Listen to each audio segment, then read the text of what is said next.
Hi everyone, welcome to our tutorial today with the Putnam County District Library. I'm going to be sharing with you two resources today. The first is called What's That Snake? It is a database provided to you for free by the Putnam County District Library with your library card. And the other one is called Seek by iNaturalist, and it is a free app available on both Android and Apple devices, and it helps you identify the plants and fungi and animals out in the world around you. So let's get started. Okay, so the first database is the What's That Snake database, which is available to you from the Putnam County District Library. So the first thing you're going to do is go to our website in your address bar in your internet browser, so mypcdl.org, and that should bring you, like I said, to our website, and then you're going to hover your mouse over that blue bar until you get to the word adult, and you'll see the drop down, and you're going to click on research. And then once that page opens, we are going to click on that letter W here in the list of letters, the alphabet. We're going to click on W for What's That Snake, which is the second one. So we are going to click on Use This Resource. Now I'm not going to go through everything that this database has to offer. I would definitely recommend exploring on your own. There are some neat things on here. I'm just going to take you through some of the initial ones. So the first is Quick ID here on the left. You can see my mouse hovering over that word Quick ID. So if you click on that, this is a great way to learn what kind of snake that you have maybe seen in the wild or gotten a picture of. Like it says, this Quick ID is a way to learn what kind of snake it is that you have. So we're going to go down and click on Begin Quick ID, and I'm going to give you a really quick example. It's been a long time since I've seen a snake out in the wild, but I did actually just see one this past weekend. So we're going to use that example to go through the steps. So it says select the image that better matches your example.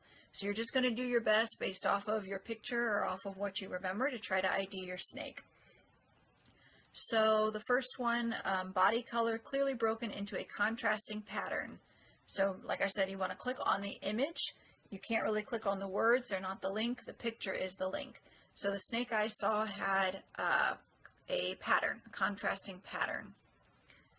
So it did not have a rattle, thank goodness. It was not a rattlesnake, so I'm going to click on the picture next to snake without a rattle at end of tail, because it did not have a rattle. And it was striped, so I'm going to click on striped snakes. And it did not have these 4 brown stripes running along the length of the body. It did not have that. So I'm going to click on the other one, which was, sorry, I clicked too fast, belly without 4 brown stripes as above. So I'm going to click on that picture. And it didn't really look like this ribbon snake. It wasn't long like this. That's not the right one. So I'm going to click on the other one, stripe on each side on scale rows, click on that. And lo and behold, it is either a Butler's garter snake or an Eastern garter snake, which I'm pretty sure the kid who was holding it told me that it was a garter snake. So that makes sense. And right here it says the head was somewhat wider than the neck, or the small head about the same width as neck. I'm pretty sure that snake had a head that was wider than its neck. So I'm going to click on Eastern garter snake, and it gives me some basic info about the snake, its appearance, its range, its lifestyle, and then some links for further study if you're interested in that. So that is a quick rundown of how that Quick ID works. So I'm going to click on this snake image up in the top left corner of the page next to where it says garter snake, and that's going to bring me back to that main menu. So the next thing I'm going to click on is ID by name. So this is a way to maybe do some more research if you have to do a project on snakes, or you read about a snake but you didn't have any pictures and you'd really like to see what it looks like. You can look the snake up by name, and of course if you click on the name of a snake, it will take you through to the same type of page that we just looked at. You know, the info about the snakes.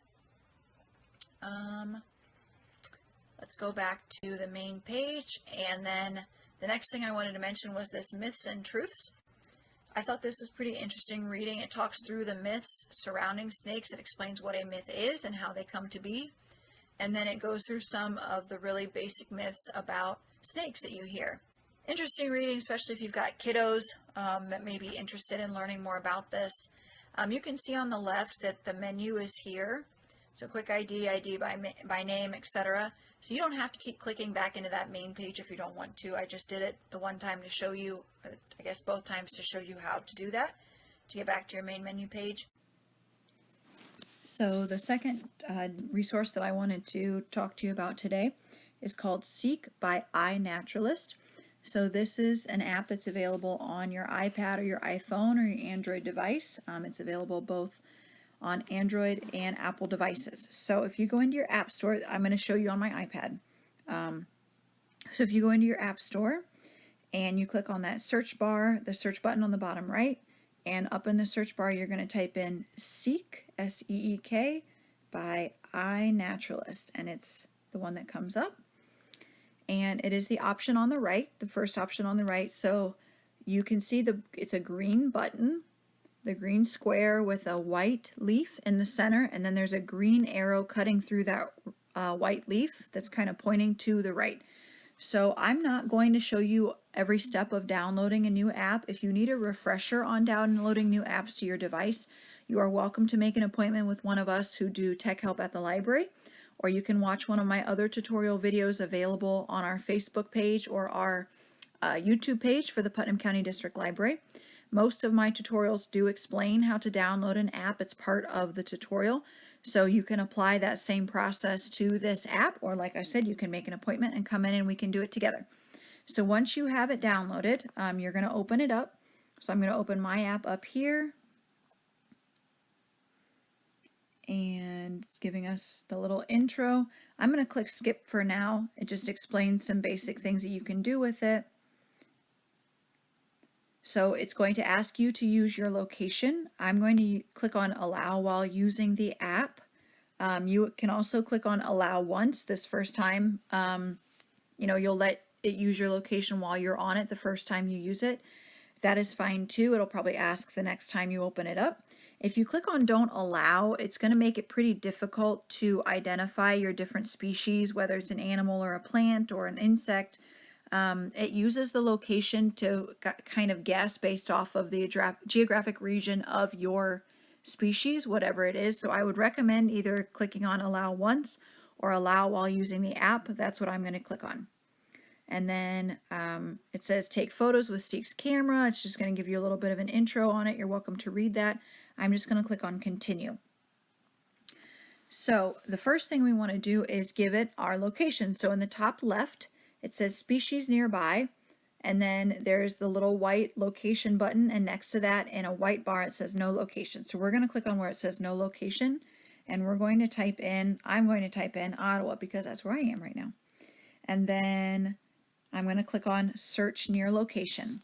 And when I click on that, you can see that bar at the top of the page is filling up with different species of animals and plants and insects that other people have basically logged in and verified seeing with this app. So it's already going to tell you some of the local species nearby to you. So I think that's pretty neat. So to begin using the app right away, you're just going to click on that camera icon at the bottom of the page. It's a green circle with a white camera picture in there, and it will ask to use your camera. You can click OK. It gives you a little reminder, always be aware of your surroundings, stay safe, don't eat anything you find in the wild, etc. So be sure to read that through before you use the app and then click on continue. So we're not going to look at the camera today because it's a little bit dark for me to go outside and try to do it that way. I went out earlier this afternoon and took some photos with the app, and it's really neat to watch it ID your different species. It goes through and takes you through the family and the genus and all that stuff until it identifies exactly what species it's looking at. So I'm actually going to click on at the bottom right, it says photos, and I will allow it access to my photos. Let's try this second one. There we go. So it's telling me, oh, you found one plant, so I got a badge for it. So you observed a new species, it tells me the species, and then it lets me read about it here. Okay, so there you go. It has just identified a plant for me. So that's the basic rundown on how to use it. If you click on the three bars down in the bottom left, that means like a menu. You can see it says Home, Achievements, Challenges, and My Observations. So achievements, these are just a goal-based way of getting you outside and looking at different species. So it tells me that I'm a tadpole because I have gotten one badge. I have achieved one badge, which is that little brownish icon. It looks like a flower. If I click on that, it's telling me that I have a bronze plant badge. So like I said, it's just a goal-based way of you want to gain different badges for different plants and animals that you've seen in your area. If you click on those three bars again, you can click on that word challenges. So this is pretty interesting. It's also goal-based and it's pretty specific to the season and the environment, but it's created to encourage some further interaction with nature with a goal in mind. So for example, that very first one is the Arachnid Challenge. So it just started here in October. You can read about the challenge, and once you go through and find, for example, I'll click on Start the Challenge. So it says my mission is to find 4 arachnids, and I have observed 0 so far. So then you can read about arachnids, and like I said, it's trying to encourage you to interact and learn about nature in your area. So it's a little bit more in depth than achievements, and there's some educational info. If you click that back arrow at the top left corner, it takes you back to the October challenge. If you go back to challenges using those 3 bars, it actually has all the challenges it's done since April of 2019. You can go back and do all of those challenges and learn about everything that they have done in the years that this app has been in existence. So pretty neat, especially if you have kiddos, you know, and you want to encourage them to be outside and learn more about nature. This is a great way to do it. So all in all, a pretty neat app. I think it's pretty good at identifying, especially if you do it live, like in person. If you just hover your phone or your device over whatever you're trying to ID, it takes a few seconds, but it does a nice job in my experience. Okay, thank you for watching.